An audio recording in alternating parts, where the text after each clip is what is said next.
Some of you, especially the FBI agents who will be watching this before I release it, I bet, know beyond any doubts what I'm about to say. It was in the late 80s when the Berlin Wall was taken down. It was around 7 years later that I was sent to Sea-Doo Camp before it would later come out in the news that Orange County was had the highest concentration of skinheads in the world.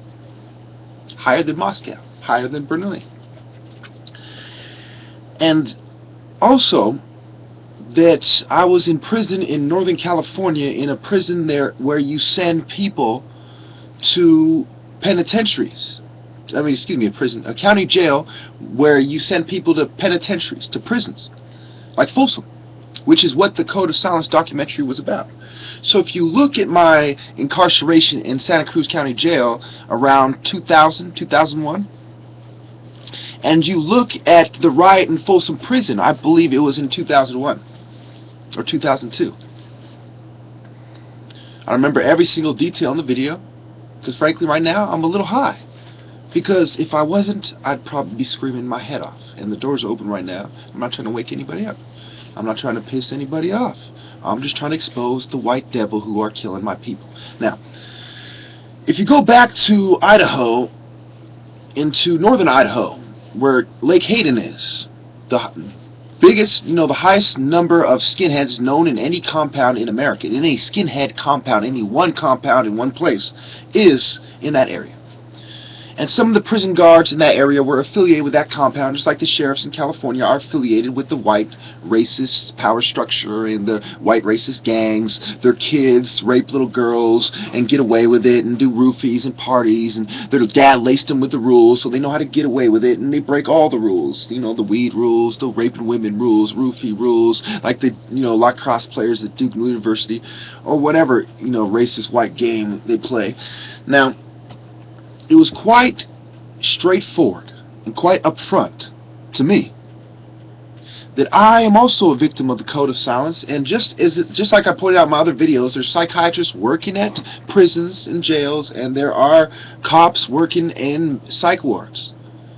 You can do the math, whether it's an institution of the government that's regulated by the government, and there's private interest involved. Remember, there was private prisons, and we had problem with private prisons, because whenever we let a bunch of private fucking cocksucking cum-guzzling bastards from the white power structure mingle with the vested interests in the government, whoa, we have the recipe for catastrophe. The group of people they're referring to is a small group affiliated with a much larger racist group that Eisenhower, Kennedy, and everybody in their right mind referred to. Even Jesse Jackson brought up that they're killing us and bombarding the poor with potions and pills, as you saw in the Ma'afa documentary. So, you tell me, after 15 years of research, while I'm being incarcerated, during, before, after, 15 years of martial arts to the point where they cannot see me in the ring. When I injured my foot, my mom thought it was one of three things. I narrowed it down to one. When I told her I was having problems that had to do with my mind, they thought it was one of many things. I narrowed it down to one. When all the people in the world were thinking about how we take down the New World Order, they came up with many ways. I narrowed it down to one. And when it came to who's the best in the ring, I narrowed it down to one.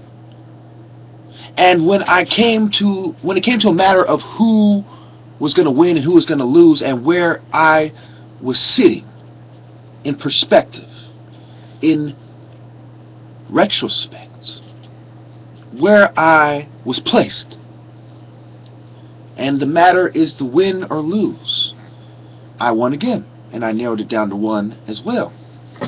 Now, if you understand that when we're talking about the same group of white racist sheriffs in the same state as LAPD, Rodney King, and the countless other black people, the same state that both my brothers were beat up in, and there wasn't a shred of justice because they set it up. Why? Because I happen to live in the same apartment complex as the original suspect in the Fontana murder case. Oh, that has something to do with it.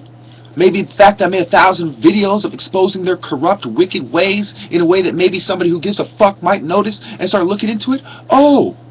Or maybe for the reason that blonde girl in the Code of Silence said Nobody wants to be labeled a snitch. Well, I'm a gang leader, and you can label me whatever the fuck you want.